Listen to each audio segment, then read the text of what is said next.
whatever it was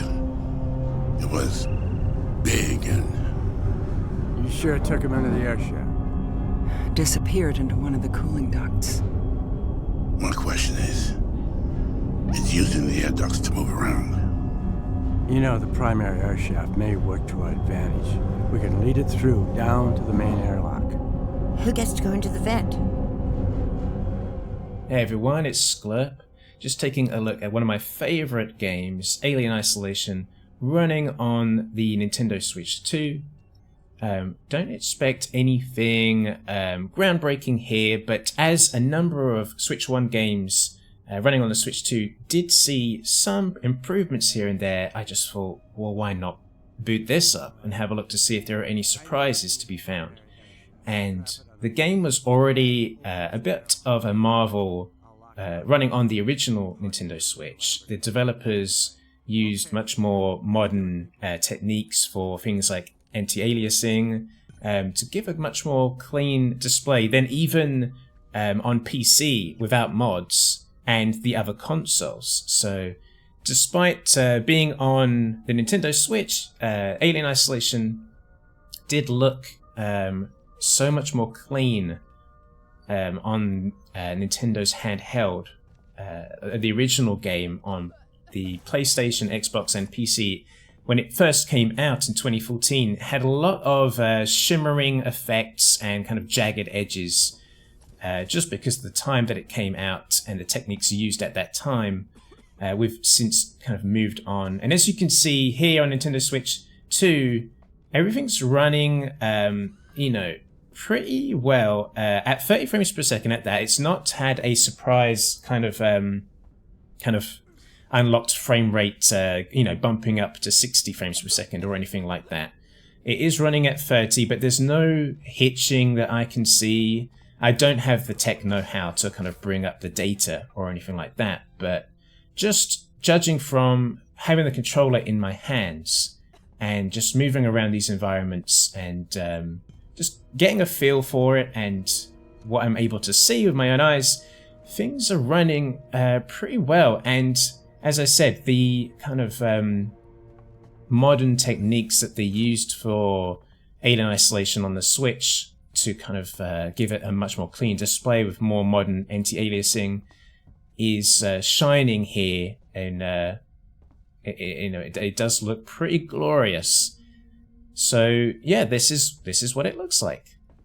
Don't have much to comment on apart from that there are still some things that are needing improvement here, in my opinion. It wouldn't take much to improve on this, though, if the developers did want to revisit the game and just kind of add some bells and whistles. I don't know if there are any plans to do that. Maybe when we get closer to Alien Isolation 2, maybe they'll revisit this port and give it an update for Switch 2.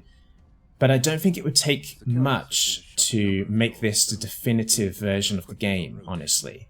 I mean, as you can see, this looks really clean.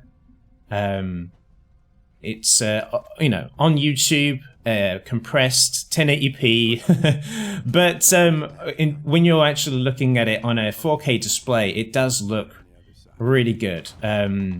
So I was quite surprised by how the image clarity, it's just benefiting from, I think, the added boost in hardware not faltering in certain moments where there are environments with a lot of props and objects and dynamic light sources and whatever else have you. And also, as you're about to see soon, when you get attacked by the alien, sometimes I noticed things could get a little bit clogged down on the original Switch.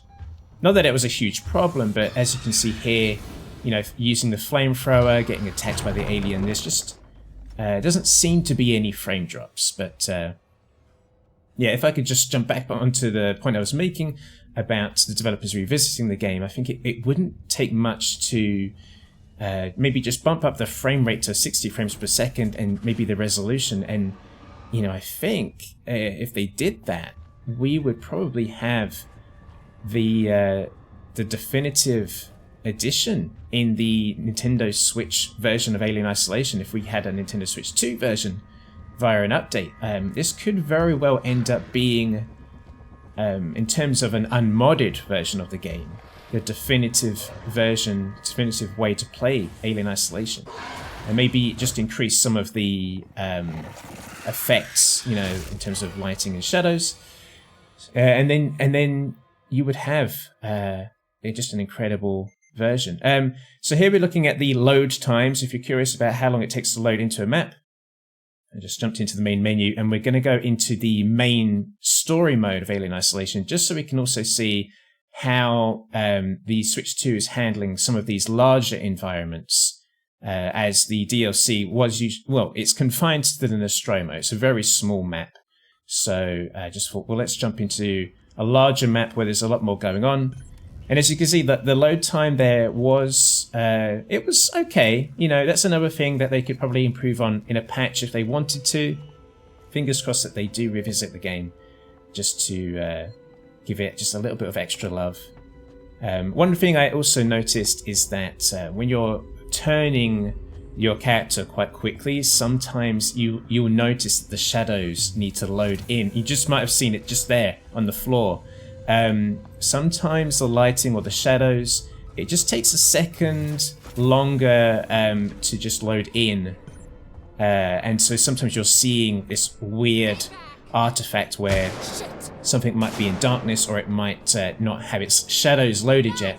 It happens pretty often. It's something that you kind of get used to, and you stop seeing after a while because you just get used to it. In this large chamber, the Switch 2 is handling everything.